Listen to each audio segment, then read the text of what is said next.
Blog Talk Radio.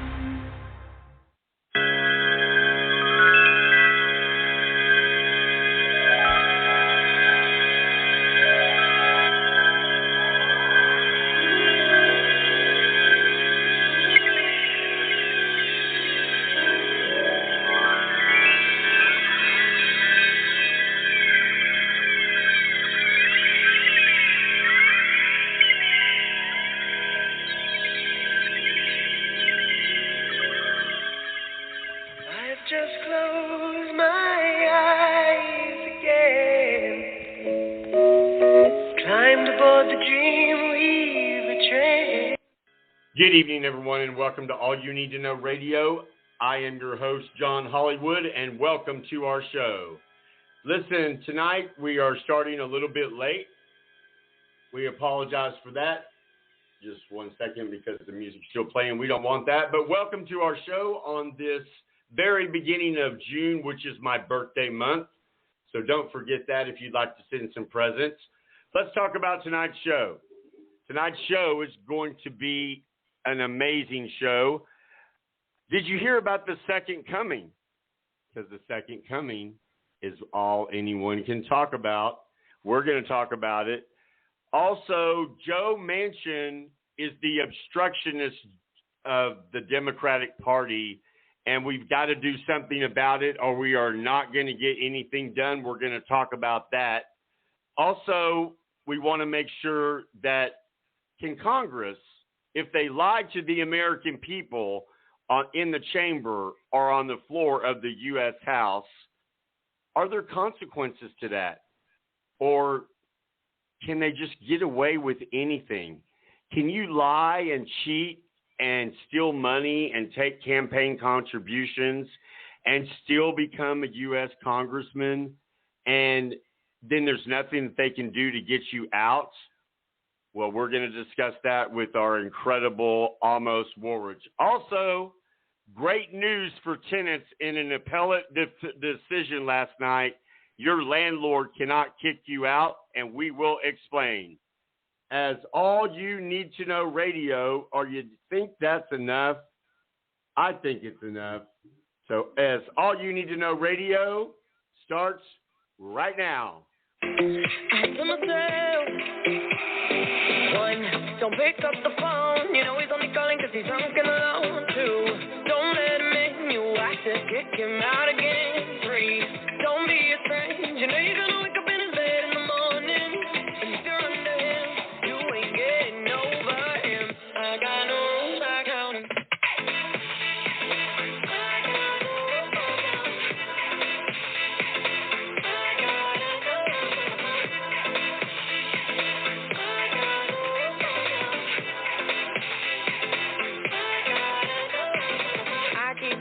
Forward, but he keeps pulling me backwards.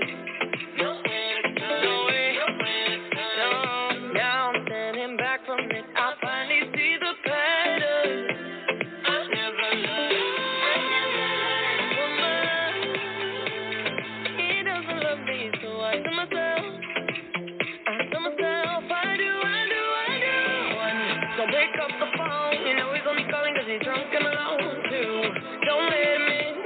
Kick him out again. 3, don't be a stranger. You know you're gonna wake up in his bed in the morning. And if you're under him, you ain't getting over him. I got no rules, I count him.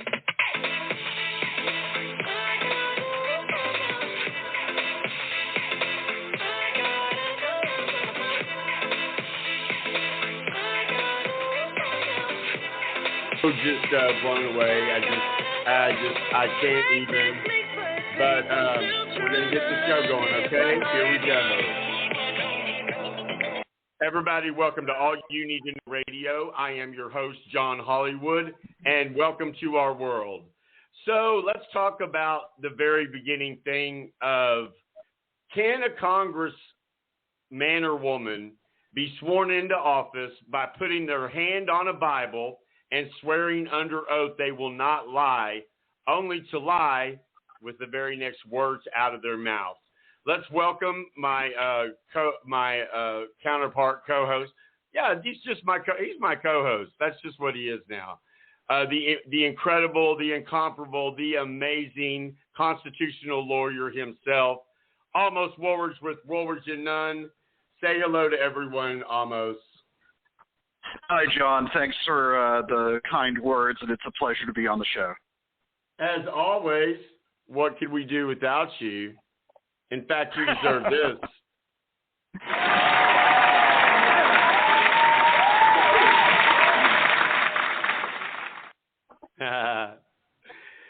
So, this is what you and I kind of talked about, and you're like, hey, I think this is a great idea for a show.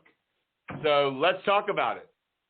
Can a congresswoman, also Copperhead wants to be brought on the show, so let's bring him in real quick. Hey, Copperhead, you are now live with Amos and myself, and we're broadcasting. Real quick, let's do some housework. This show tonight is brought to you by American Wealth Group USA.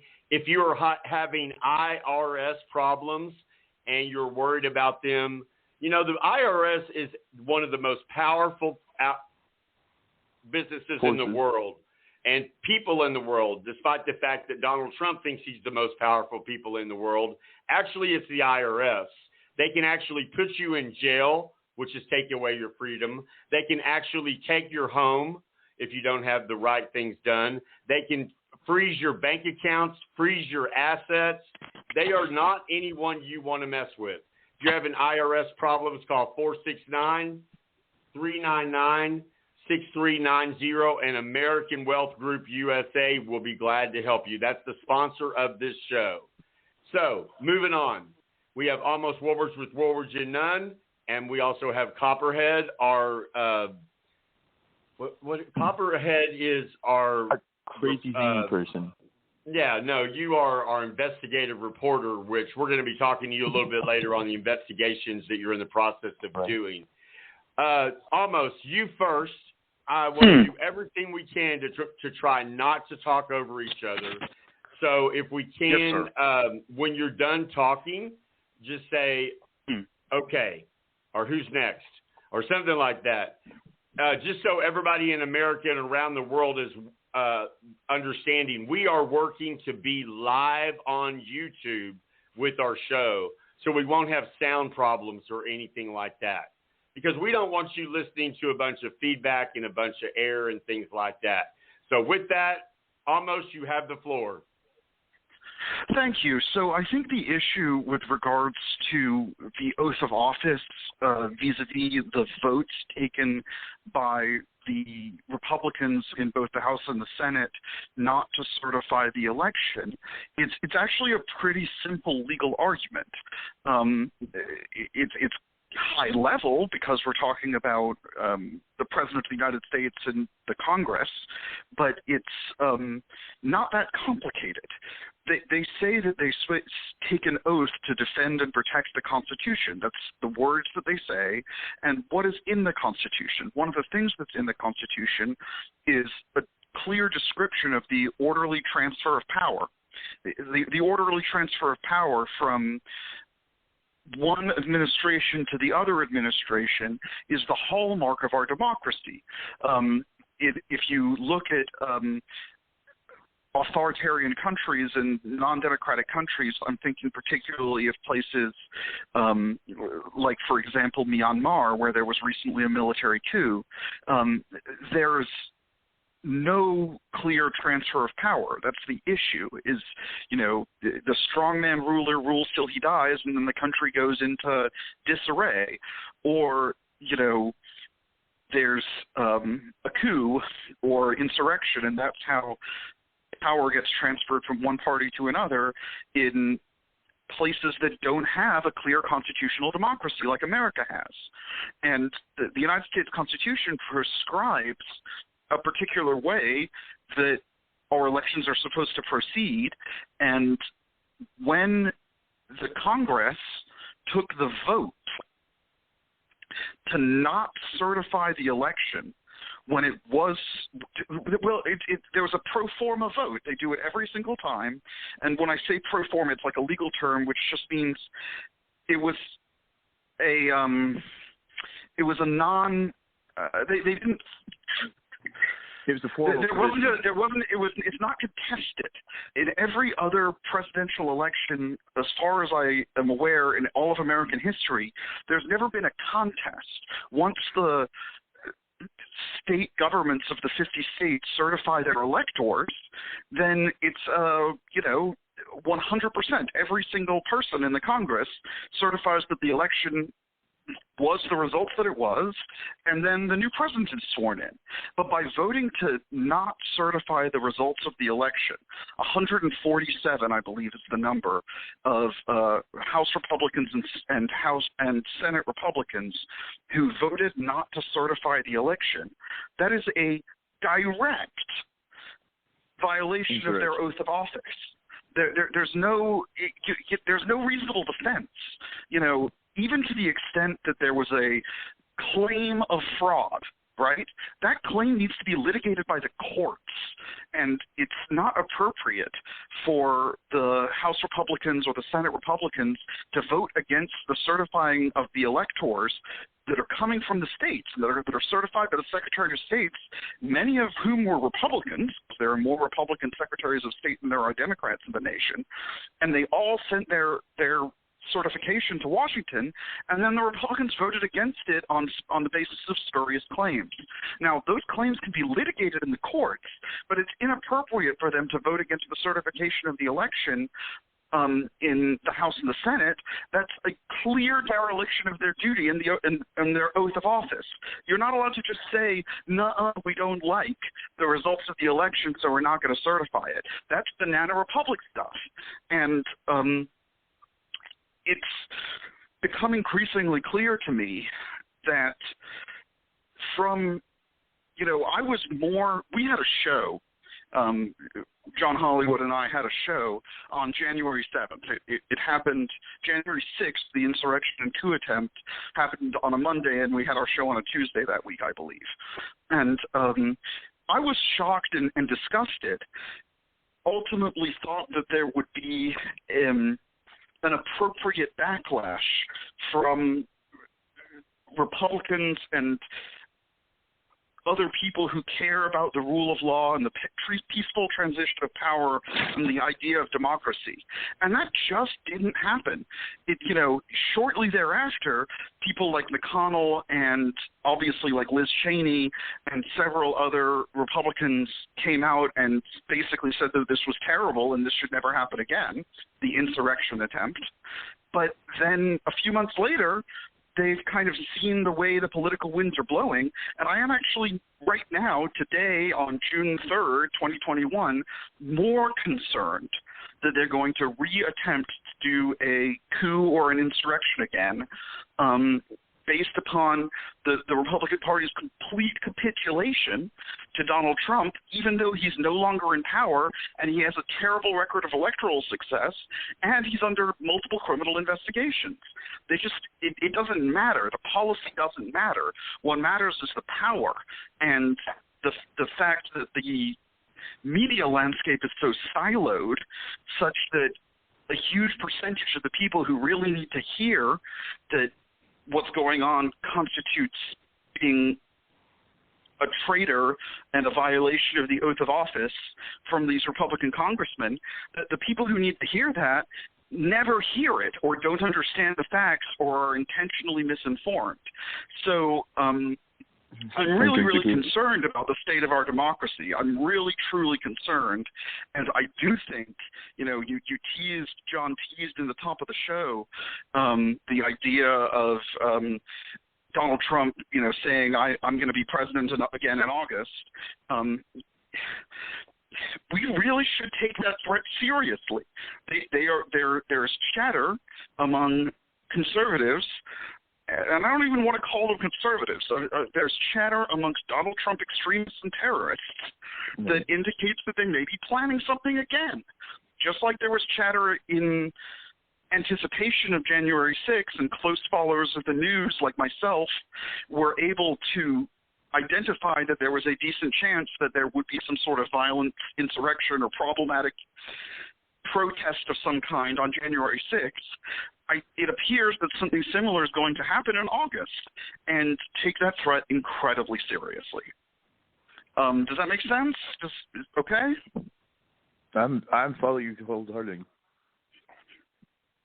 The biggest thing is that with all these different factions of the Republican Party and with the Democrat Party getting different stories and different things out there, we're not even doing our job as Democrats to get a solid story out there and contradict what's going on with the Republican Party's big lie. And even inside their own party, they're split over who's Trumpisms and who's a never-Trumper. And they've been fractioned so much that they've lost kind of the core of who their party is. And even with stuff like the big votes that are coming up with the Supreme Court looking at Roe versus Wade, you have a divided group who's still trying to hold on to the same values, but they're not as effective as they could be if they were a solid Republican Party standing shoulder to shoulder. So it's a really weird time where you almost have like a spectrum of parties instead of just two parties. We were talking earlier about when they should be removed. When you're not doing your job, I mean, basically, I'm sure you've sat with a job review, Warich, and you've sat down and where they give you like a couple of, these are where you need improvement, and this is where you need to, for a job that you only work like 15 days out of the year, and you hawk yourself for the next promotion the rest of the year if you don't take time off. It seems like it's very difficult for them to do like the pomp and circumstance, the traditional stuff that shouldn't even be a political divide. That shouldn't be. Voting for the president who's voted for by the people shouldn't be something that should be a question about parties. That should be seriously a question about freedoms. That should be a question about voting, and that should be a question about, are we United States citizens? It's that easy. What do you think about that? So I have a few different responses to that, and I think your analysis is interesting, and I generally agree. I do think that to be a congressman is a very challenging job, and to call it not a full-time job is not entirely accurate. But to be a congressman, you swear an oath, and that oath is not to a party, and it's definitely not to one man. It is to the Constitution and to the betterment of the United States of America. And when you take actions that are just blatantly, obviously contrary to the constitutional order in a functional democracy. I mean, we're talking about the thing that distinguishes us from animals, from autocrats, is that we have an election, and when there's an election, there's a peaceful transfer of power. The thing that again. Right, and we've never had this kind of problem. And every time there's, elections have winners and losers.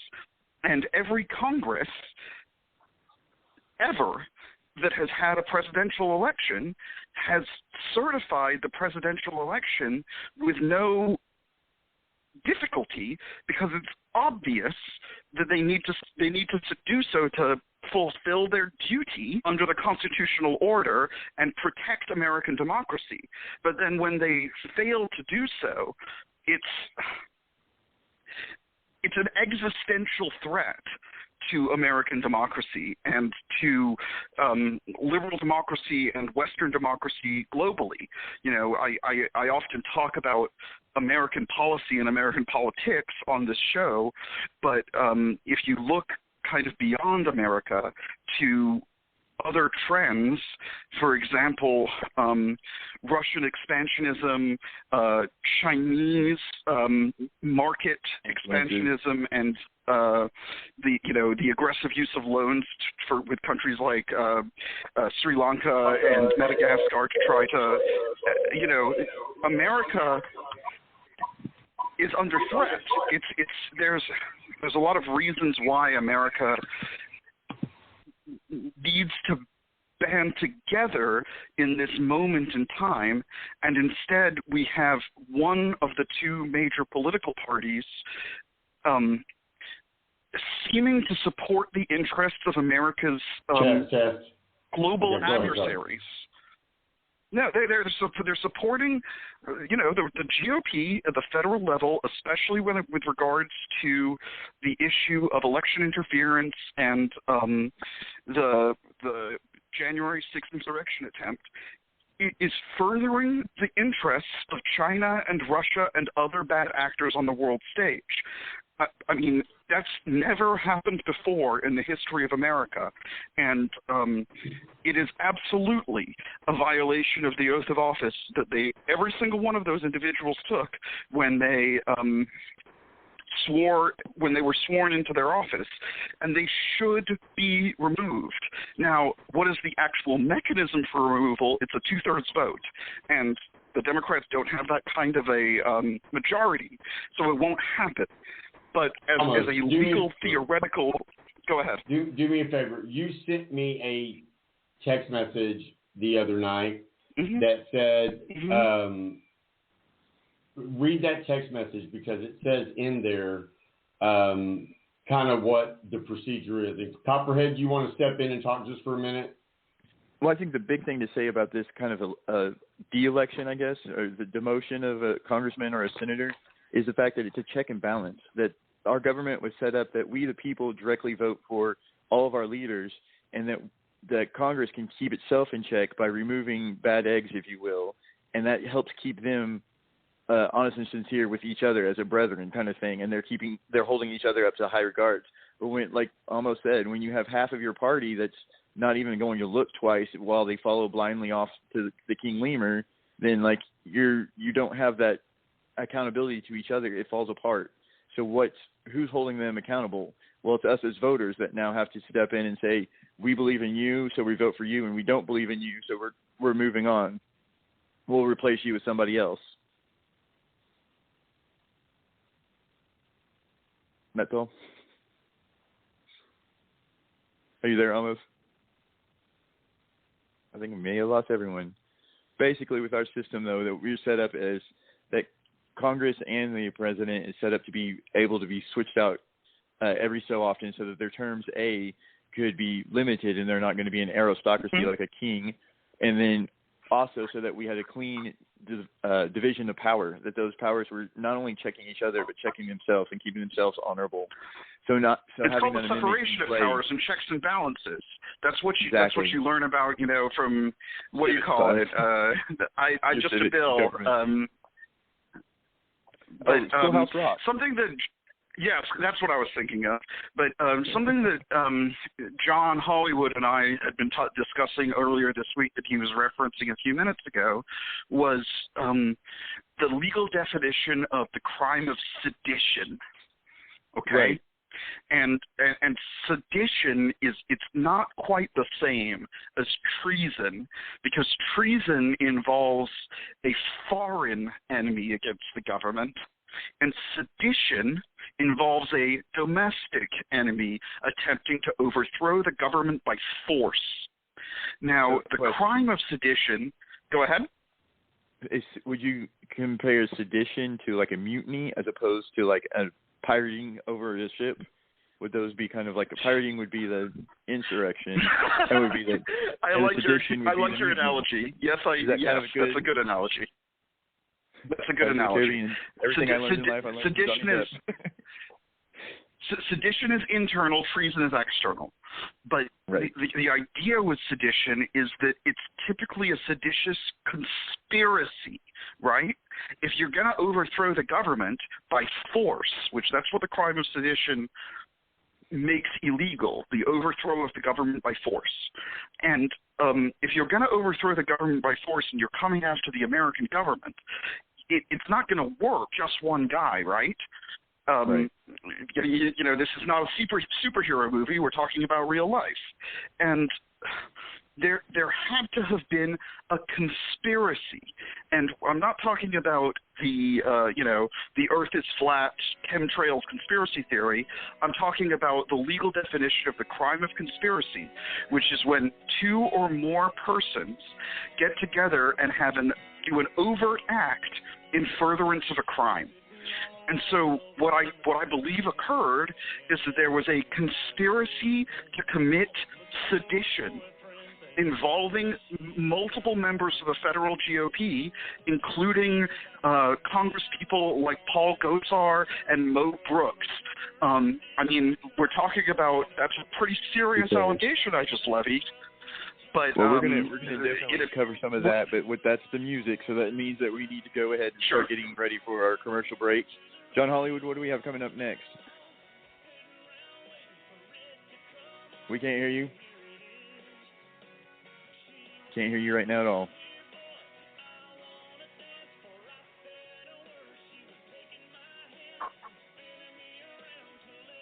Okay, right now he's just saying that we have coming here. We have so much coming up right now, and one thing is Joe Manchin, a Republican undercover.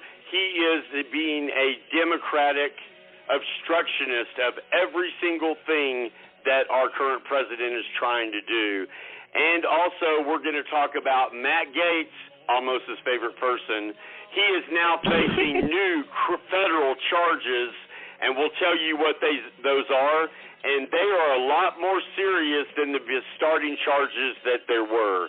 And we'll talk about that when we come back. This is All You Need to Know Radio, brought to you by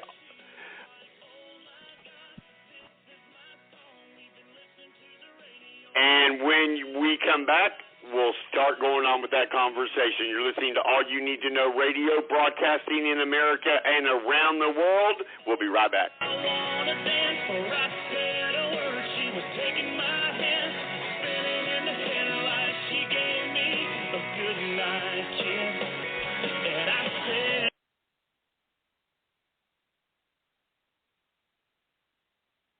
friendship. I don't have to pay for medicine, housing, food. It's just amazing to just raise money for such a cause. We're helping children. Thank you. It's a great cause.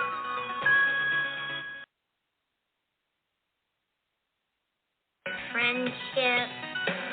Home, I go to smartsign.com. I order fantastic safety signs and labels. Glow-in-the-dark signs. I got great bathroom signs. You can even order custom signs. Mom's got to lay down the law. SmartSign, America's top online sign retailer. Use offer code YouTube10 for 10% off products at smartsign.com through December 31st. All right, guys, I don't know what you're doing for New Year's, but or not New Year's, excuse me. This is Gay Pride Month. We want to say Happy Pride to everyone out there, but this is who's going to be in Dallas, Texas, Friday night.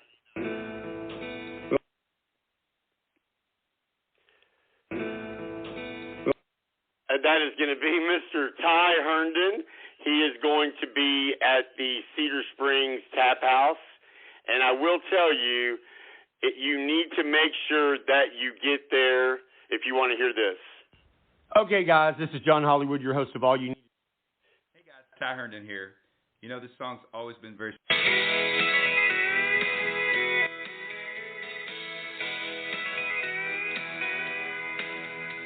I just dropped her off. I'm thinking, oh, what a night. Ty Herndon at the Cedar Springs Tap House. Make sure you get tickets. It's gonna sell out. And who knows, Ty may feel even sexy, or, you know, last concert I was at, he's like, I'm not in the mood to do this, but maybe he'll do this for you, ladies, and of course the gentlemen.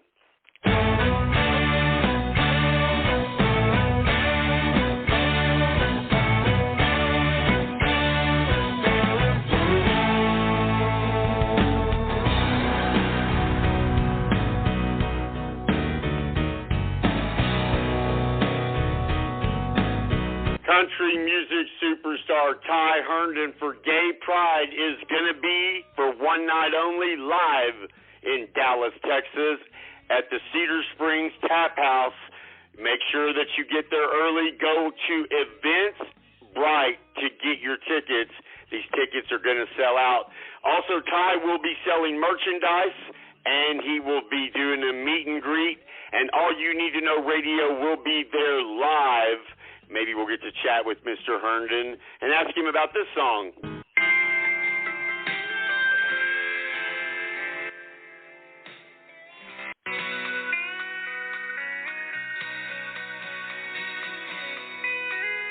You won't know where we're going till we get there. But baby, you can dream while I drive.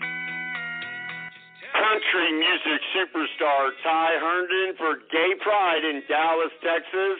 Make sure you don't miss it, and tell him that you heard about it on All You Need to Know Radio.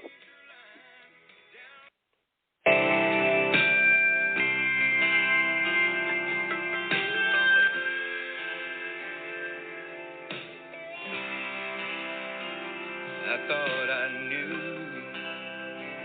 the boy so well. I heard that you settled down, that you found a girl and you're married now. I heard that your dreams came true. Oh, her voice, Adele. Just one name she's known by, and she is incredible in concert. All of her albums have broke record after record. And we'll be telling you on our Entertainment Watch, Taylor Swift just broke one of the Beatles records after all these years. This woman, I'd say she's a woman because I know her as a little girl, little Taylor Swift. Copperhead, do you remember little Taylor Swift? Copperhead? I guess he's not there. What did you ask me? I said, do you remember the little Taylor Swift, You Belong to Me, and all those things? I call her the Tim McGraw. Tim McGraw, Taylor Swift, where she had teardrops on her guitars. Yeah, how genius was it for her to record a song by one of the most famous country artists, Tim McGraw, to be her first #1 hit? Almost, are you a Taylor Swift fan? To be perfectly honest with you, I'm not a huge fan, but I respect her. Awesome. So So did we get everything out we needed to get out about? Basically, we're all screwed. When somebody a member gets elected, it is very, very difficult to get them out of office, right? I mean, yeah, so there's basically two legal mechanisms. One is a two-thirds vote by the chamber to expel them. The other is an impeachment, which again would require a two-thirds conviction by the Senate. So either way, it's pretty unlikely to happen, but I think it's an important point that they are likely guilty of a seditious conspiracy. And because they are likely the parties who are responsible for the conspiracy, of course they're going to vote against certifying the election in violation of their oath of office. The whole idea here is sedition and overthrow of the democratic process because they don't like the results of the free and fair election. So my point, I think, is not so much that as a technical or procedural matter, the Democrats should make a serious attempt to remove the individuals who voted not to certify the election from Congress. I don't think they should do that. What I think they should do is they should stand up, and they're doing it okay, but I wish they would do it more and more clearly. Stand up and clearly allege the seditious conspiracy. Stand up and clearly explain that these people are traitors, not you did forget a third option that we have, a third mechanism that we have for removing Congress. We, the people, vote them in. They represent us. Right. And if they do not agree with the terms of what we think that they should be doing, we have the option of removing them. And that's going to be very interesting in this midterm elections about who sticks around and who gets replaced after this January 6th insurrection happened. Well, I have some bad news for you on that, Copperhead, and for all of your listeners. My news for you is this. If historical trends hold, the Democrats will almost certainly lose seats in the House in 2022. Almost every single time the incumbent loses seats in Congress in the midterm elections. What we can hope is that these are not normal times. I agree, and I think that in order to be successful in those midterm elections and the subsequent presidential election in 2024, the Democrats need to do a significantly better job of messaging. We are pissed. The country is upset. The 62-63% of people who support rational transfer of power and don't believe that the big lie are incredibly upset about what's going on in our government. And for whatever reason, our representatives, well, I can think of a few reasons, but for several reasons, our representatives, Nancy Pelosi and Chuck Schumer and Joe Biden and Harris and all of the other leaders of the Democratic Party are not doing enough to call a spade and clearly message that these people are traitors and seditionists, cannot be trusted. You can't. They're trying to bargain with them over the infrastructure bill. Are you kidding me? Forget about the freaking infrastructure bill. There's a seditious conspiracy in progress. They're currently trying to do it. I mean, they're planning to do another coup. Okay, so let's move on to the obstructionist man of Joe Manchin. I mean... Okay, so that issue we're talking about, with Mr. Manchin and with Christian Cinema, we're talking about an issue of procedure versus policy. And their perspective, and I understand their perspective, is that the Senate is supposed to be a deliberative body where we don't move things through the Senate at a 51-49 vote because that unfairly tramples the will of the minority, such that if we were to ever lose power, the Republicans could just ram everything through with nothing with no recourse for the minority party in the Senate. So I understand their perspective. I just, in this unique time, I strongly disagree. And I think that they have those two senators in particular, Manchin in West Virginia and Sinema in Arizona, have some very interesting political lines to toe. In West Virginia in particular, it's hard for a Democrat to win statewide office these days, and Manchin has done it pretty consistently by being this kind of centrist, I'm the check against the progressive agenda in the Democratic Party. That's been his selling point in West Virginia. So it's like, I understand his perspective. I just think he's wrong, and it's more, I believe it's 14 states now have either passed or are in the process of passing significant restrictive voting laws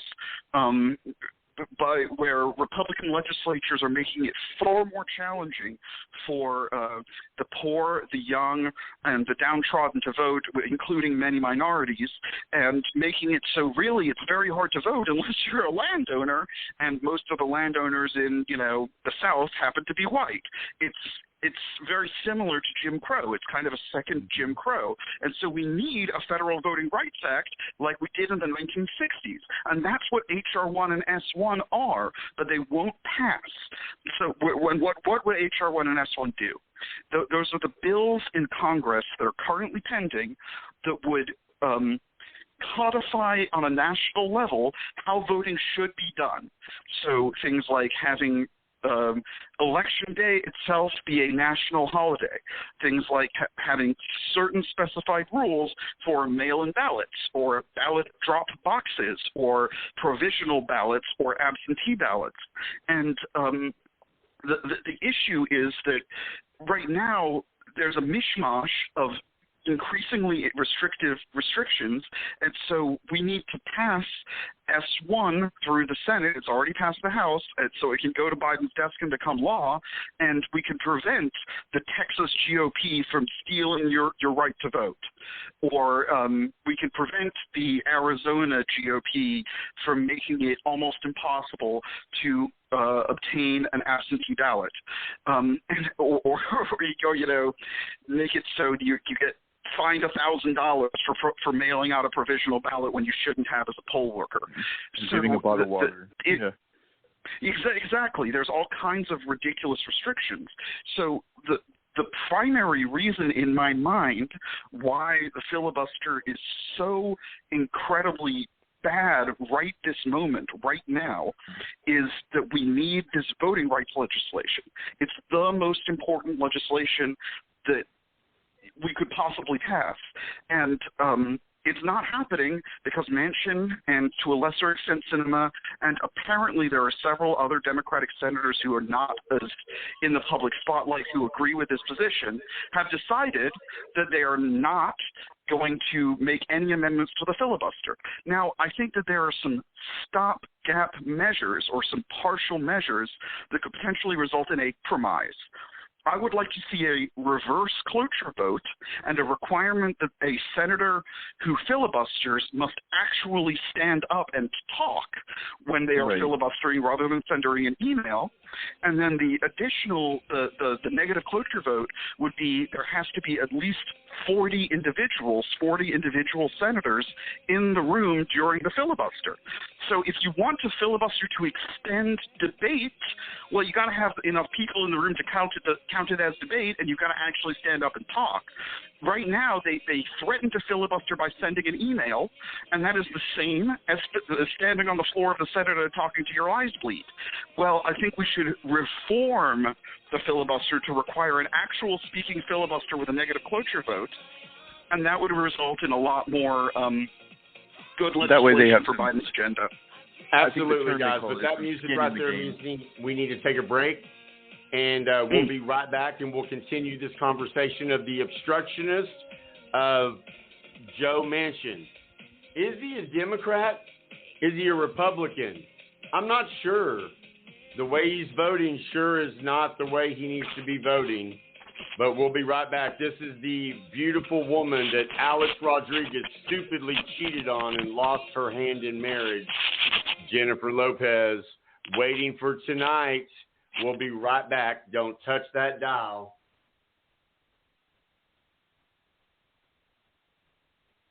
On Safe Light Stories, this couple was on a camping trip when their windshield got a chip. They drove to Safe Light for a same-day repair. And with their insurance, it was no cost to them. Really? That's service you could trust. Safe Light Repair, Safe Light Repair.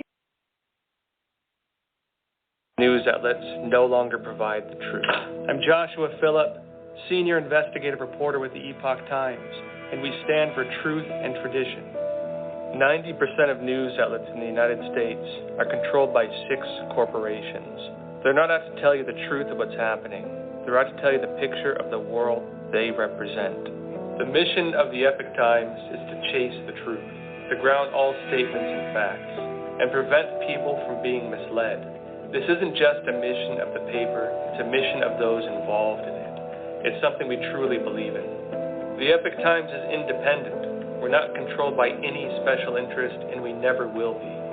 The Epoch Times is a nonpartisan media. That means we don't stand for any political party.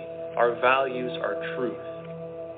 This is a battle between truth and deceit, a battle between forces that would enslave this country in darkness, and between a media that wants to present you with the truth.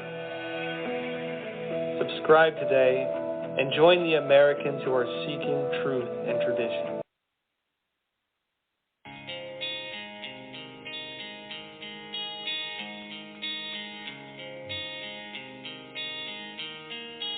First thing that you'll notice is some separation from each other. Yeah, the light we've been believing. All right, everybody, welcome back to America's #1 show, All You Need to Know Radio, heard around the world and in America. Thank you so much. That was Alanis Morissette. And like Alanis Morissette, Lady Gaga, Taylor Swift, Garth Brooks, all major artists have all canceled their tours for the remaining of the year because of COVID. 2022 is going to be the year to save your money for concerts, and it's going to be amazing. So let's go back to Almost. This is All You Need to Know Radio. I'm your host, John Hollywood. Almost Woolridge is my co-host. With Copperhead is our investigative reporter. And Almost, let's go back to the Benedict Arnold of Joe Manchin. He was actually He was actually interviewed by CNN today, and here's the deal. Like, I'm watching the news right now, and Mike Pence is actually defending Donald Trump right now, and Pence or Trump on January 6th, I don't know if we'll ever see it eye to eye in the same way. Instead of saying, that's what Mike Pence just said. Let's move the side about Joe Manchin to the side for a second. They were walking through the Capitol. There was recordings of hang Mike Pence being screamed to the point Mike Pence heard it as the Secret Service and the Capitol Police, which a lot of Republicans seem to have forgotten this insurrection even happened, even though they were saving their lives. I don't get this. What is going on?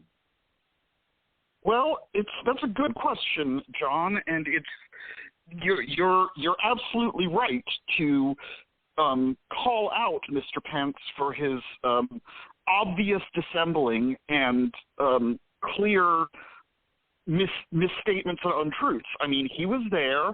He was a target. It was obviously a coup or an insurrection attempt. His boss, Mr. Trump, specifically called for him to be called him a traitor and said that he should be taken out or something like that. I don't remember the exact words.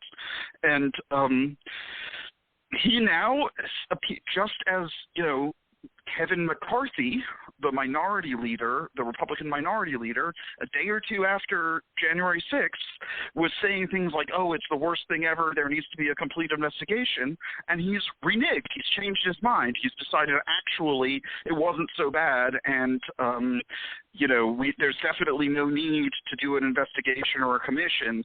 It's all partisan anyway. Well, they're wrong. He's wrong. Pence is wrong, and McCarthy is wrong. It was quite obvious what happened. As you said, there's video. In addition to screaming, hang my Pence, they literally set up a working gallows. They were targeting Mr. Pence's life, which is sedition. It is a crime to attempt to overthrow the federal government by force.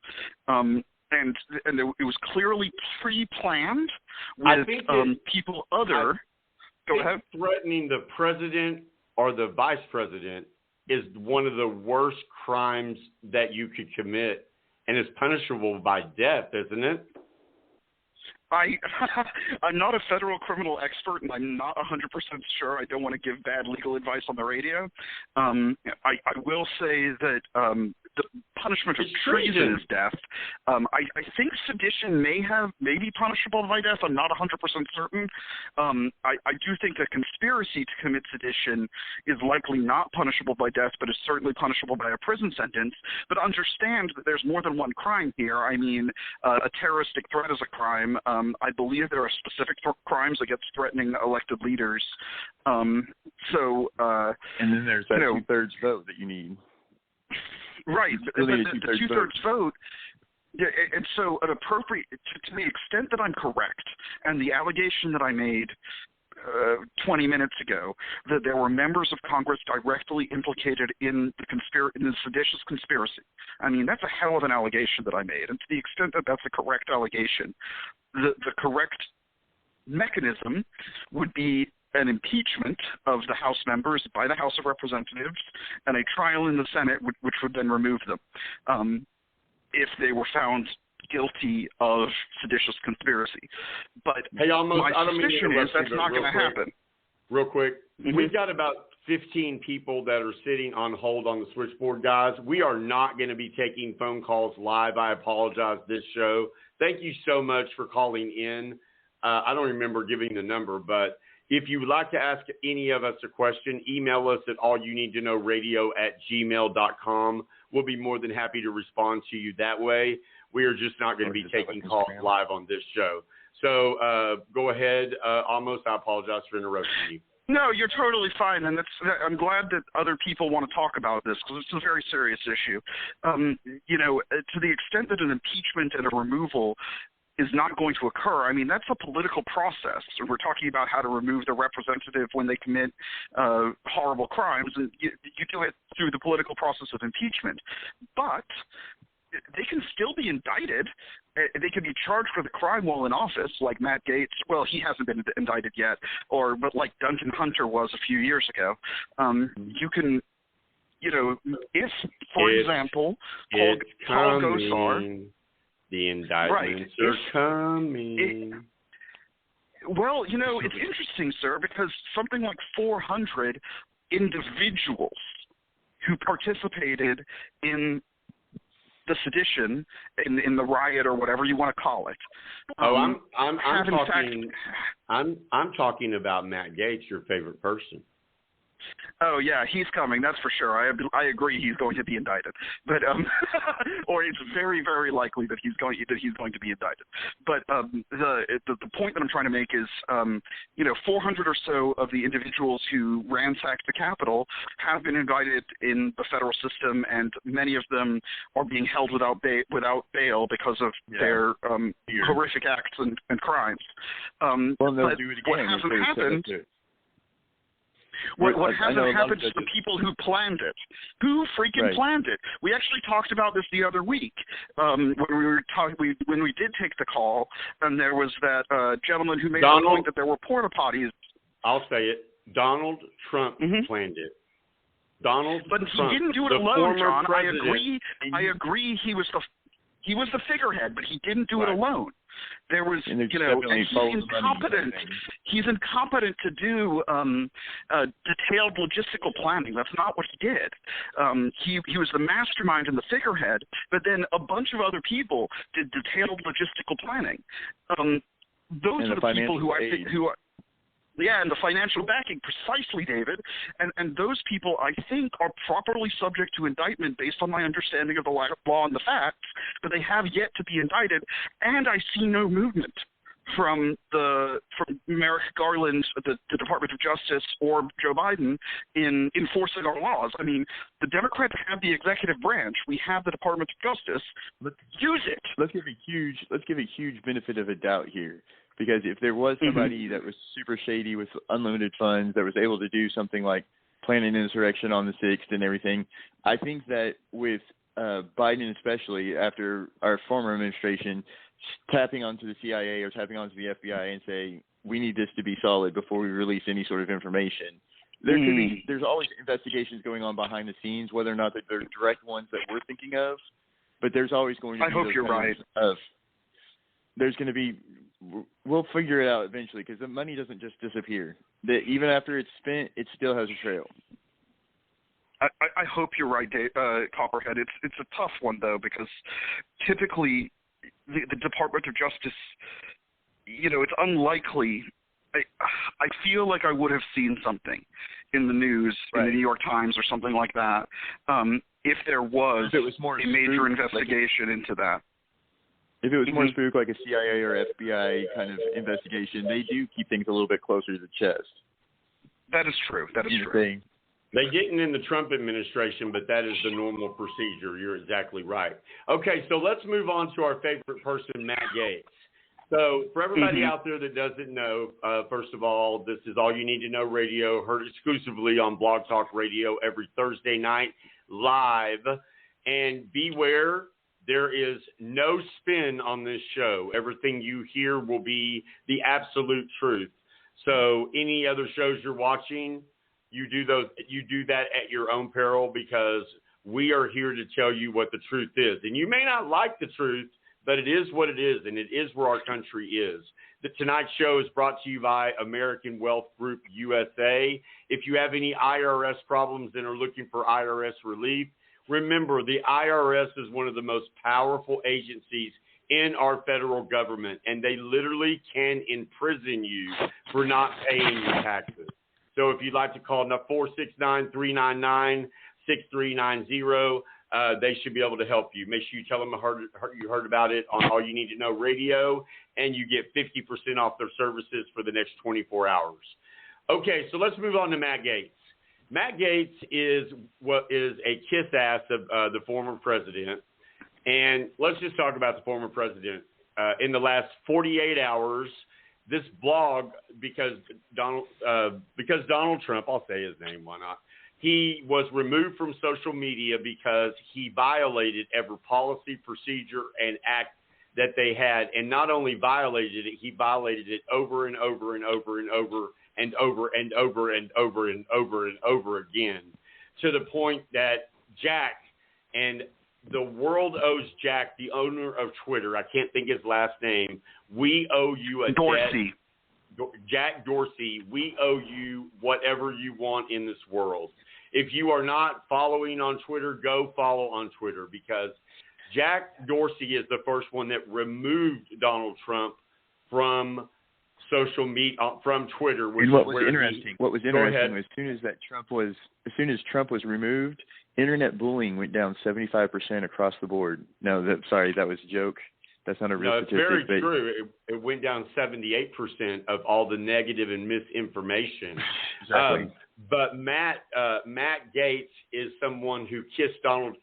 I mean, what he did is he made sure that he was in every picture Donald Trump that he could be in, and he made sure that he got on around him. And so Donald Trump is such a sucker that, you know, that you would think the president of the United States should be a little bit more protected, but not with Donald Trump. You could have been anyone, and if you just said, "Oh, your hair looks great," you would have become his best friend. That's just pathetic, sad, but we'll move on from there. Matt Gaetz started traveling with Donald Trump, and it caught the eye of the Justice Department by William Barr, which is actually funny. It was actually Donald Trump's Justice Department that actually started looking into Matt Gaetz. They started looking into Matt Gaetz for, of course, campaign contributions. Yeah, exactly. But then it turned criminal when it was found out that he was dating or had sex with a younger a woman, and then that possibly he was involved with child trafficking. And for me, you touch a child, I hope that there is a special place in hell for you. But he was showing pictures of naked, of his, I won't say accomplishments, but I'll say he was showing pictures of naked women that were underage that other congressmen were laughing at. Those people need to be dealt with too, because that means we have pedophiles in our Congress. Because any man that can look at a woman underage and laugh at it and not grab it out of his hand and say, "What the hell are you doing, man? What's wrong with you?" does not need to be especially when they're there. Exactly. So anyway, the Department of Justice started looking at Matt Gaetz for child trafficking, underage, hanging out with underage women, having sex, and I won't even go through all the drugs and stuff that have been mentioned because it's not necessary. But now this stupid guy has made it worse, because have you ever heard what's called intimidating a witness? That's a bad thing. It's worse than what he's being looked at for. Have you ever heard of obstruction of justice? Ask Donald Trump about that. Now, Matt Gaetz, by the Department of Justice, as of this morning, they have opened up 2 new investigations, both criminal, into Matt Gaetz, one for obstruction of justice and one for contact. You may need to help me with this, but he contacted a witness that is that is talking to the Department of Justice. So I'm going to let Amos start with this, and then we'll let Copperhead comment. Sure, thank you. And yeah, it's important that we're factually accurate on this show, so I want to slightly correct one of your reported facts. Because the minor in question, or she's actually no longer a minor, but because the woman in question, let me remind you, Kelly Conway's famous thing: there are no alternative facts. If I said something wrong, I said it wrong. It wasn't it was not an alternative facts. Alternative facts are not facts. Right. Yeah. No. And you're all good, my dude. I mean, your reporting was basically correct. I just because the woman was 17 at the time, the conduct Okay, so it constitutes child sex trafficking. It's a federal crime to have a person under the age of 18 travel across state lines with you for sexual services, for sexual purposes. And apparently Matt Gaetz took this, this is an allegation, but it's apparently quite well corroborated, that Matt Gaetz took this woman to the Bahamas when she was 17 years old, where he proceeded to have sex with her, and she received monetary compensation in exchange from his co-conspirator Joel Greenberg. And so when the people on the Senate floor, or the House floor rather, were shown photographs of Matt Gaetz's women, there's no, it has not been well reported, but it's unlikely that they had knowledge that she was actually underage at the time, and so it's probably not an ethical or a criminal violation for those congressmen who were shown those photographs to have not reported it. That said, Gaetz is super in trouble, and I think he's very likely to be indicted for the child sex trafficking and other state-level crimes related to the solicitation of prostitution. But then I also think he's and potentially state-level crimes related to drug possession. And but I also think he's likely to get charged with some other federal crimes related to witness tampering. It actually could be if he's taking drugs over state lines, he could be considered somebody distributing drugs, which would really be bad for him. Well, I think that the evidence that I've seen, or at least the reporting, because I haven't really seen the detailed evidence, but the reporting of what that evidence is indicates that he was taking the drugs. I hadn't seen reporting that indicated that, you know, it was he who was personally carrying it. But I do agree that if there's evidence that he was transporting ecstasy or cocaine across state lines, that is certainly a federal crime. Obstruction of justice. Obstruction of justice and witness tampering is also a federal crime. It's my understanding, and I think this is what John was referencing a minute ago, that one of the young ladies who Matt Gaetz and Joel Greenberg had these sex parties with actually I think maybe more than once, I think several of them have turned state's witness and began cooperating with the FBI.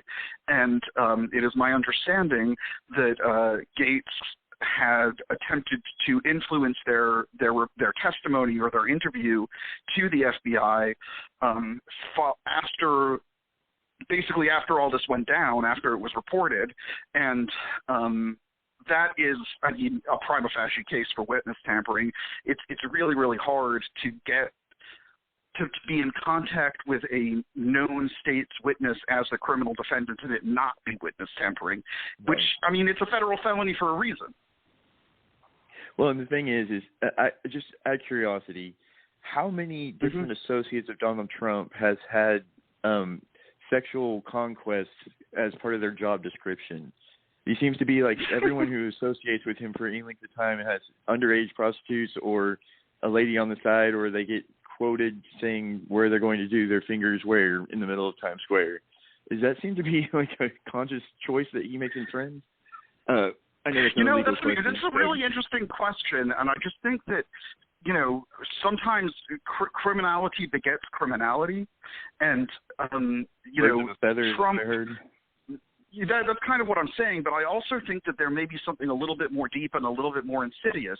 We've talked about the conspiracy on January 6th quite a lot today, but what we haven't talked about today, and it's towards the end of the show, so we can't go into too much detail, is we haven't talked too much about the international conspiracy, probably led by Russia, where Donald Trump is probably compromised. And so, you know, Donald Trump, one of his long-term fixer, somebody who had an office right down the hall from him in Trump Tower, George Nader, was caught with a bunch of compromising, very disturbing, not a 17-year-old girl, but like very, very disturbing images of like 2-year-old boys and stuff, with bestiality and all kinds of disgusting things. And Mr. Nader turned state's witness, and he has likely provided evidence that helped the CIA in taking down Mike Flynn's attempt to exfiltrate Gulen on behalf of Turkey. So, the point that I'm trying to make, and it's kind of a roundabout way of doing it, is because Donald Trump is compromised to the hilt for 100 different reasons in different ways, and we never really followed the money, so it's hard to determine exactly how he's compromised. It doesn't surprise me that he has other people in his orbit who have similar proclivities and habits because they also get compromised. Does that make sense?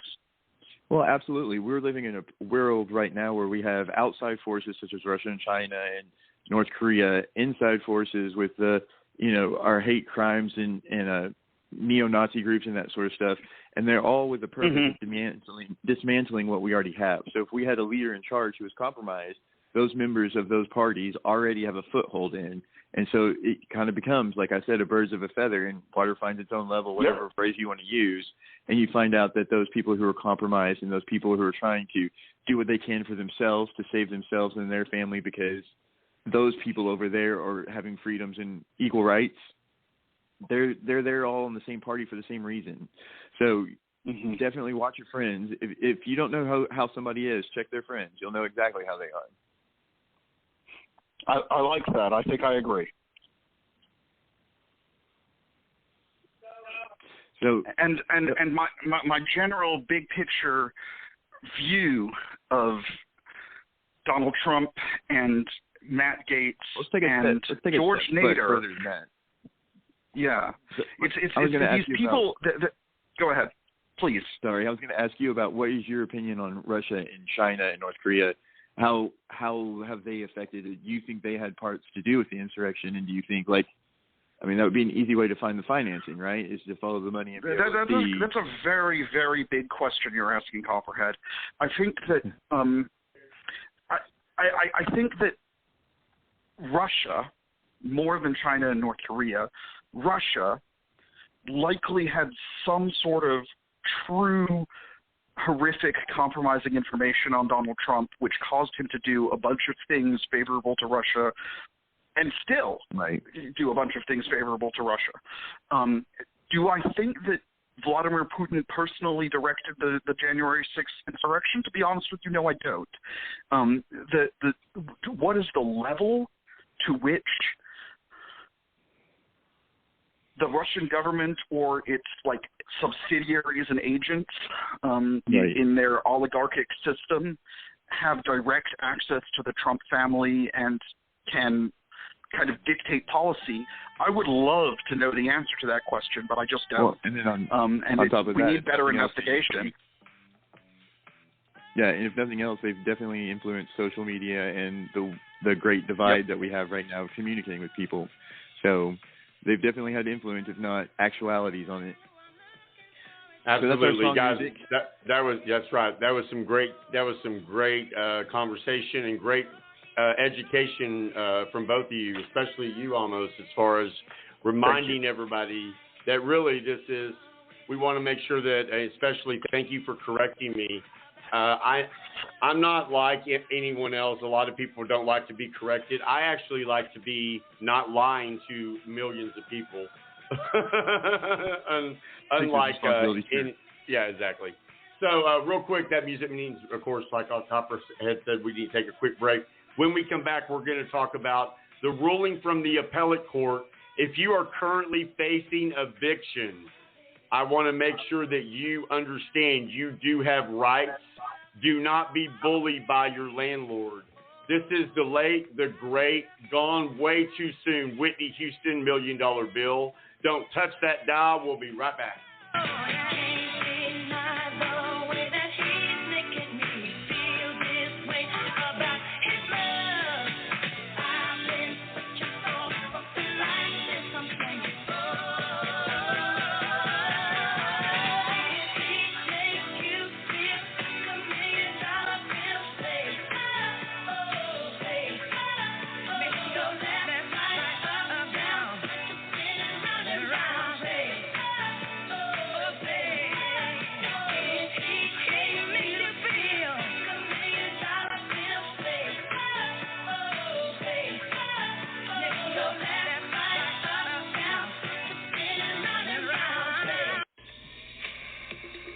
Hey, everybody. It's your favorite radio host, John Hollywood, with All You Need to Know Radio.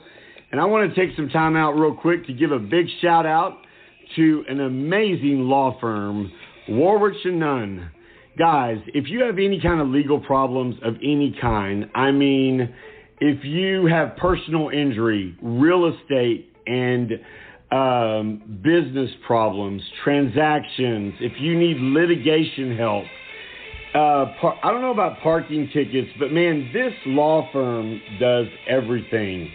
If you have been taken advantage of and you think you have nowhere to turn, let me brighten your eyes right now and put a smile on your face. Call 972-863-9592.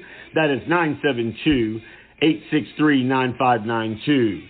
Ask for Hunter or Amos, and it is Warwick & Nunn. That's Warwick & Nunn, and they are a full-service law firm. They are so incredible, guys. One thing is they're trustworthy. The other is they actually will care about your case and explain it to you where you will be able to understand it. A lot of attorneys I've dealt with in my life, they like to talk over your head. Not these guys. These guys want you to understand you do have a choice. You've got to be the one that makes the right choice. If you're having any problems legally, if you're having aggressive problems in your life to where you feel like you just have nowhere to turn, I've got the place you need to turn to. It is the law firm of Warwick & Nunn at 972-863-95. I can almost see that dream I'm dreaming, but there's a voice inside my head saying, you'll never reach it. Every step I'm taking, every move I make feels lost with no direction. My faith is shaking, but I gotta keep trying. Gotta keep my head held. All right, everybody, that is the country music superstar Ty Herndon, which he invades Dallas, Texas for Gay Pride Friday night at the Tap House, the Cedar Springs Tap House, or the Tap House at Cedar Springs. Tickets are going to go quick. Contact them. I don't have their phone number right here, but if you go to tyherndon.com, also this post and any of our social media, we will definitely be telling you how you can get tickets. This show will sell out. It's for Gay Pride. Keep listening. I can almost see that dream I'm dreaming, but there's a voice inside my head saying, you'll never reach.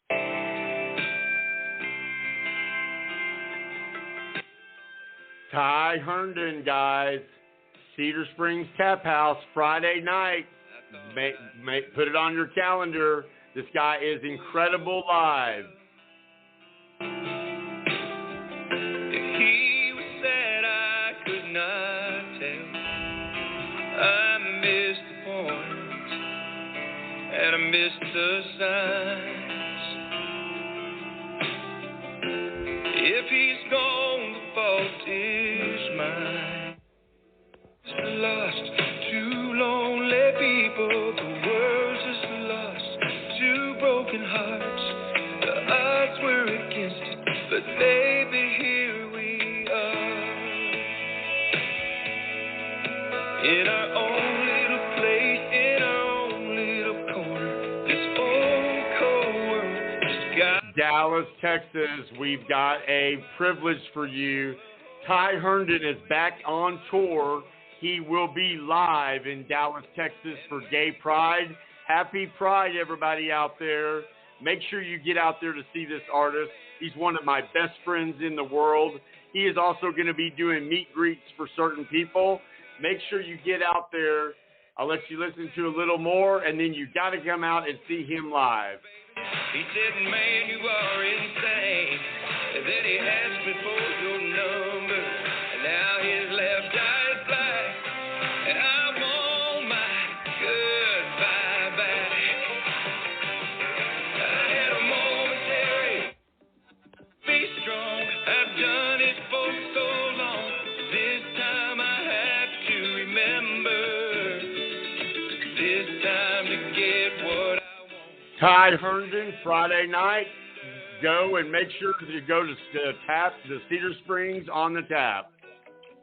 Down in the jungle room, walking in Memphis, walking with my feet 10 feet off the field, walking in Memphis, but do I really feel the way I Sick and tired of hearing all these people talk about what's the deal with this pop life and when is it gonna fade out? The thing you got to realize what we're doing is not a trend. We got the gift of melody, we're gonna bring it till the end. Come on now. All right, everybody, welcome back to All You Need to Know Radio. Thank you so much for joining us. Once again, thank you for joining us a little bit late. We had some technical difficulties, which we are working through. We want to let you know we are about to be broadcasting live on YouTube instead of Instagram. Love you, Instagram followers. Want to also tell you guys, thank you so much from everyone at All You Need to Know Radio, and from the bottom of my heart, we are at 312,000 followers. Last week, we were only at 301,000 followers.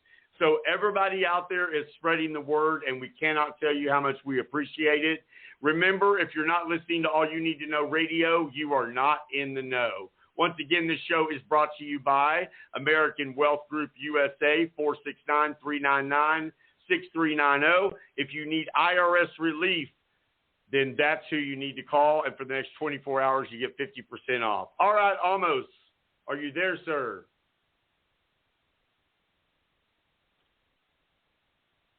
Yes, I am. Thank you. All right. So let's talk about this. There are a lot of really scared people right now. Like there's millions and millions. I think the total's 13 million people that are worried about their home and being put out on the street. And there is a CDC, and I want all the landlords out there to beware. I am putting you on notice that there is a CDC moratorium on evictions until the end of this month. And even if you were able to get a judge to actually go through with the eviction, the landlord can still face criminal and civil charges based off of the fact you are violating an order from the CDC. Now, there's a lot of people that are scared, and I also understand that landlords have to get paid too. So landlords need to be aware that in the rescue plan, the American Rescue Plan with Joe Biden, there's $55 billion that is put aside for landlords and for for tenants. And for the first time, landlords can also file for relief also. And they can file for relief of up to 12 months of past due rent on their tenants. It is a little bit of work with anything having to deal with the government, but there is hope. But unfortunately, there was a Texas judge here that ignored the CDC order. And when he did, the Justice Department of the Biden administration reacted swiftly and appealed his decision. Not only did they appeal his decision, they got a temporary injunction that the judge could not do any more evictions. Have I pretty much got that right? Well, to be perfectly frank, and I want your listeners to understand that I have not read these judicial opinions, so I'm kind of working off of news reports. Right. But my understanding is that you're essentially correct, and that the CDC's eviction moratorium remains in place. I do want to be a little bit I want to talk a little bit about the law as I understand it, as it currently relates to evictions, with the understanding that the only place that I have a current active law license is the state of Texas, and this should not be relied upon by any person for legal advice. My understanding is that it is actually not a total and complete ban on evictions. What it is it's a ban on evictions if the defaulting tenant walks through several steps. They're, I believe, required to apply for local housing assistance, and they're required to execute a CDC declaration before the eviction court. In Texas is called a Justice of the Peace Court, and where they attest that if they were to be evicted, they were likely to be homeless, and the landlord has the ability to contest such an attestation if it is known to be false. So I think it's not 100% accurate to state that there is a total moratorium on evictions, but what is attestation? What is assertion? I love big words and learning things. What does assertion mean? An assertion? It's when you assert something. So it's like a statement of a fact. I assert that my name is Almost Orange and I'm 36 years old. That would be I am attesting to that fact. So it's kind of like a affidavit where you're saying that, here I am signing this document. I'm telling the judge if I get evicted, I'll be homeless. And if it were to come out at some sort of later date that that's just completely false, you could potentially be subject to penalties or just lose your lawsuit. So I think that it's important for your listeners to understand that based upon my understanding of the law, and this is not formal legal advice, please talk to an attorney licensed to practice law in your jurisdiction if you have a question about a specific eviction scenario. But it is my understanding that it is a moratorium on evictions, but the tenant has to jump through some hoops. It's not as simple as oh, you can't even file an eviction, and if you do, you'll get in trouble. It's a little bit more complicated than that. That said, it is my understanding that there was a pretty large group of investors, some billionaires. Well, I don't actually know how wealthy they are, but some very powerful and wealthy real estate owners who own multifamily apartment complexes challenged the legality, the constitutionality of the eviction moratorium in a United States District Court. So they went to federal court and said, you need to lift this eviction moratorium. It's not fair to us. The CDC, the Center for Disease Control, was overbroad. They don't have the authority to dictate housing law, which, I mean, in a non-pandemic time is probably accurate. But in a pandemic, I think it does make sense. And what happened is the district judge, so the trial court judge, agreed with the landlords and issued a injunction against enforcement of the CDC's order, and then the Biden administration appealed that order to the circuit court, and the circuit court apparently, a three-judge panel a few days ago, issued a stay on that injunction, basically saying that the CDC's moratorium remains in place. It is my understanding that the CDC and Biden intends to extend it at least one more time.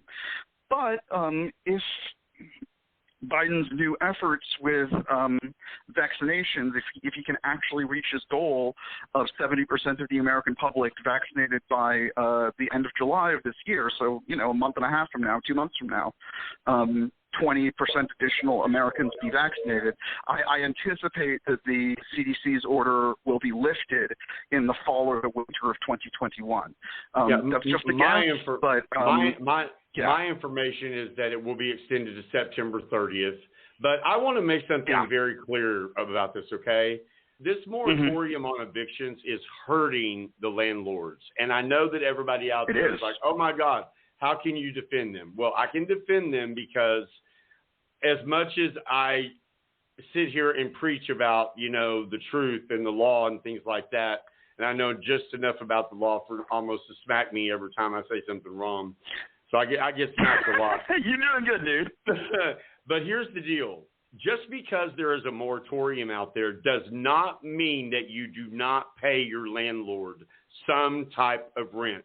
If you are using this moratorium to just get over on your landlord, shame on you. And this is the way the moratorium works when it's lifted. You tell me if I'm right or wrong.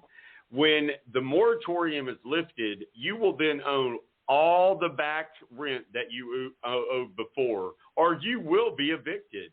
And what's going on here is you're supposed to really work with your landlord. And this is not for you to ignore your landlord. This is not for you not to pay them anything. I mean, you should try to pay them if you have a $2,000 rent and you can't pay that bill, then you are living above your means and you need to move out and you need to get housing assistance.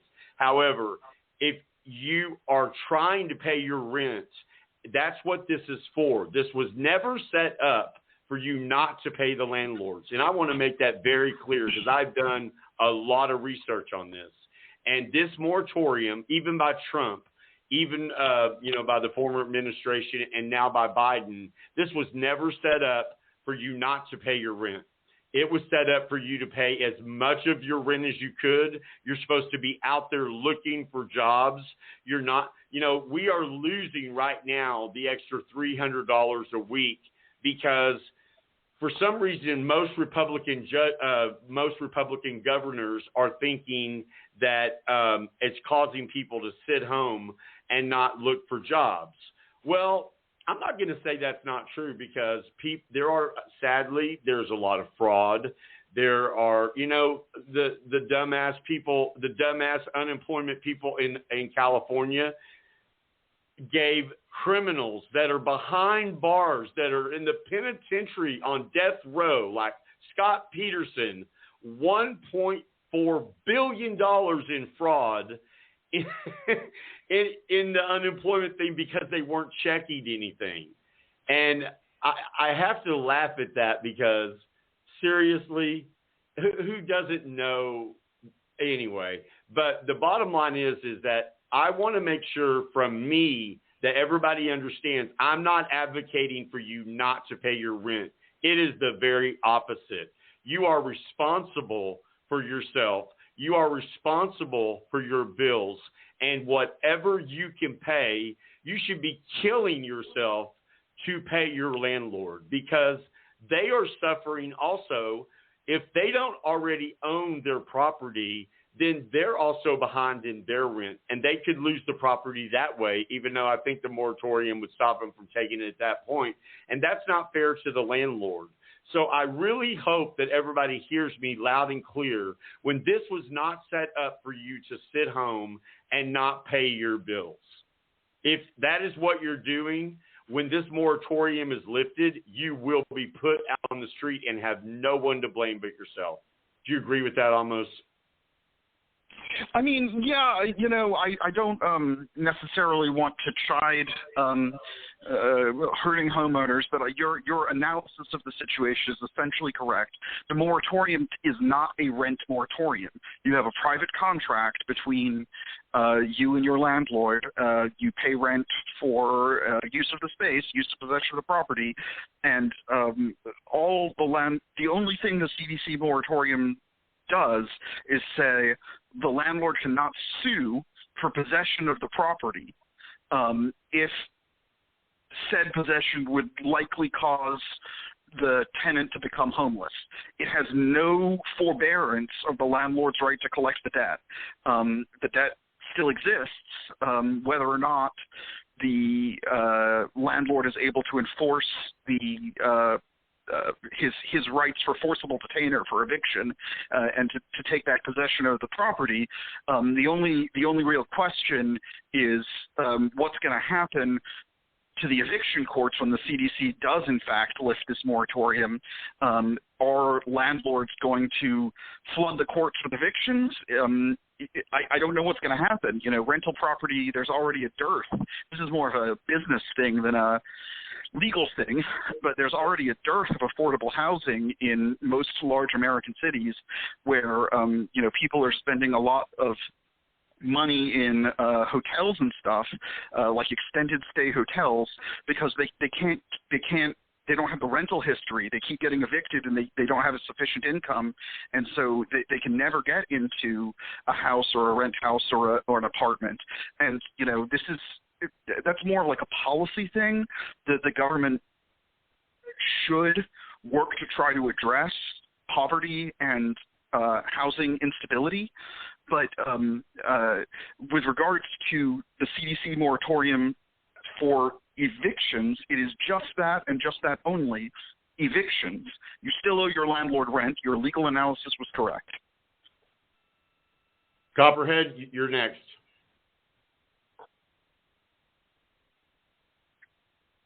I wasn't ready for all that. As far as all the laws go, is that what you're wanting with the housing? The big thing is I'm more looking for your opinion as to what, you've heard me talk about this several times. And right. It's been a very I want to make sure that no one out there thinks that I think this is a reason not to pay your rent. In fact, I think you should pay as much of your rent as you can, because almost very poetically just put and legally put, your rent does not go away. So once the moratorium is lifted and you haven't paid anything on it, you will be screwed. And you won't have any assistance and no one to blame but yourself. I wanted you to comment on that. And well, part of that he was talking about the housing versus the owner versus the rentals and poverty and all the things that we need to look at as a society that we've kind of gotten ourselves into. I think this pandemic as a whole, and especially this housing crisis that we have now, and the way that we were shipping and receiving things, our infrastructure that way, and then our divide between the rich and the poor is definitely things that have come into stark contrast that wouldn't have been seen in these lights if we hadn't had the COVID go through. So seeing the new information we have kind of, and how delicate our infrastructure is for our delivery systems, and how inequality, some people can go months and months and months without work, find the perfect job and live happily ever after. And some people have to hustle it for every day of the week to put hand to mouth kind of thing, and they don't have enough money to go around. So how is that we can, better everybody as a whole and not have another issue like this where if we go down into a shelter in place that our whole economic system is going to crash? Almost. Yeah. Well, I tend to agree, and we're getting onto some kind of very big topics. Yeah. I didn't mean to get into the big topics, but definitely. Okay, then I'm going to hold on. Let me stop this because he is right, and this deserves more time. And if we are going to address this, it's something that everybody needs to be able to take time and research and feel comfortable talking about. I don't feel comfortable talking about that right now, so I'm going to stop that. And I hope that's okay with everybody. It's just, I understand what you're saying, but you kind of went completely off of the topic of what we were talking about. Well, I mean, it was just the fact that with the housing specifically. I understand, but that's a major. The big chip. Yeah, it is. It's a big chip to bite off of. We don't like to talk about things on this show that we're not educated about, almost especially me, especially you, especially, and I'll be the big boy and say, we're not moving on this. What we are going to do is tell you, do everything you can to pay your landlords, because I'm telling you, this is going to end. It has to end because it's not fair to the landlords. I mean, I understand everything that's going on, and I know everybody out there is going to be freaked out that I have this position. But the thing is that I also run a business, and everybody has to understand that we've got to just move on from it. So, Copperhead, I'm going to give you your 2 minutes, and then we're going to go ahead and close out the show. I just don't even feel like having a showcase. I think what we did was good, and we're running out of time. So a lot of information. Well, basically, it doesn't work unless every piece of parts work. So there's going to be definitely everyone needs to do their part, and that he just finished with paying your rent and getting it into the workforce and helping us get back into where we're supposed to be as a nation. I mean, we've always led everybody else on how the world should be, and this is a chance to prove it. How quickly can we rebound from this COVID thing? How can we make our government better, and how can we do our part individually to make the whole a better thing? John Hollywood? Okay, we might invest him up a little bit. Oh, just no, it's up. So either way. That's right. All right, my friend. Thank you so much. I really appreciate your 2-minute warning there. And we'll make sure that you're here with us next week. And did you want to say anything else? All right. No, good night, America. That's right. I'm going to go ahead and close the show out myself, okay? Okay. All right. So, guys, this is John Hollywood, your host. I want to thank you so much for joining us. I want to thank Almost Warburgs with Warburgs and Nunn for giving us the insight, for giving us the honesty, the raw evidence of what is going on in this country. Don't be blinded by it. We have a traitor in the White House. Not now, but we have traitor after traitor after traitor in our government, in our senators. I'm not sure who Joe Manchin is. I'm not sure if he is a Republican undercover, but for him to keep saying that he wants to not abolish the filibuster, I don't understand that, because the Republicans are doing everything to obstruct every single thing we try to do. And the Democrats need to realize, and we need to realize, we are on a time clock here. And if we don't get things done, it is, like almost said earlier, it is almost historical that we are going to lose seats in 2022. If we don't, it will be a miracle. And remember, the election we just held and Donald Trump lost fairly by 8 million votes. Every other senator, every other government, the House, the Senate, they all did very well for the Republicans. The Democrats did very poorly. Okay? So, in closing, once again, if you are up for eviction, the appellate court just gave you a little bit more time. But make it very clear. Pay your landlord what you can, because you will be the loser in the end of this, because your landlord is not going to do anything. Almost was saying that what's going to happen in the courts, what the courts are hoping is that the landlords are going to try to work out individually, I think, on what they can do to resolve everything. I don't know that that's going to work. I think for me that people are taking advantage of this the more that I'm looking at numbers and things like that. Listen, we're in a bad place right now, but listen to the good news of all of this. Our economy is soaring through the roof without Donald Trump. You know, Donald Trump keeps screaming and yelling that he had the best economy in the history of any president in this whole wild establishment off this earth, off of Venus, off of Mars. I mean, you name it, he had the best of everything. It's all blatant lies. Donald Trump is a fake man. He is a fallacy. He doesn't exist, okay? And with saying that, keep reaching for the stars, because that's where it all begins. And Donald Trump, please don't reach for the stars. And remember, never let anyone tell you how to love, who to love, or how to make your dreams come true. America is a hard place to live, but it's the most incredible country to live in and bring a family in. With that being said, happy Gay Pride to everyone out there. Show your pride and go and see Ty Herndon, one of the first country music artists to come out. That was hard on him. He's one of my best friends in the world. We will be there live. Come over and shake our hand. With that, good night, live from Dallas, Texas, from our studios of All You Need to Know Radio. Take care of each other, and if you get time, please knock on your neighbor's door and make sure that they're safe. Good night.